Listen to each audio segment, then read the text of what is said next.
And while officials discuss public policy to mitigate the virus spread, more than 1,000 families in Idaho are grieving their loved ones this holiday season.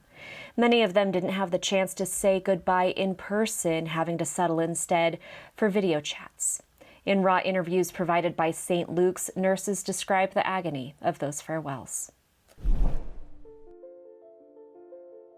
So my mom got it in March. They admitted her. She was in the step-down unit, and it was really hard. Sorry. It was so scary because being an ICU nurse and feeling helpless, like you can't even help your own family member, it's just terrifying. Keeping my phone on high volume, waiting for the phone call that she was gonna need to be intubated, reading the notes here of patients having less than a 50% chance of survival, and knowing that, it was really difficult. And then taking care of my own COVID patients. We have iPads that St. Luke's has provided. I've held that. I've had them say goodbyes to their family members on a ventilator, responsive and not responsive, people that realize that they're going to pass away and people that don't realize, that are not awake, that have maybe had a neurological event from it. And then her third day into the hospital admission, I did get a phone call around 5 in the morning from the nurse, and she was in the room. And I could hear the oxygen blowing and blowing, and she wasn't doing well. So she urged me to talk to my mom on the phone, knowing that it might be the last time that anyone got to hear her voice, which was hard. And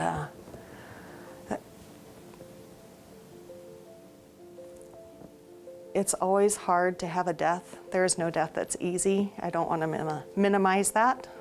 25 years of nursing, there's no death that is easy. I tried not to cry. I put on a brave face for her because I didn't want her to know how scared I was. And then I didn't hear from her for 8 days. And it's just, you keep thinking in your mind, did I say enough? Did she know that I love her? Like, it's hard to say what that feels like, but. It's a little bit better when the family members can be around and hold their hand or be there supporting the patient. And so there's a part of that, I suppose, that I grieve as well. I can't tell you how many times I've been on this side of things, having my patient call their family member before we intubate for the last time, for the last video message, and then the silence that follows after it's really hard. Lucky for me, my mom ended up getting better, but it took her about probably 4 to 5 months to recover.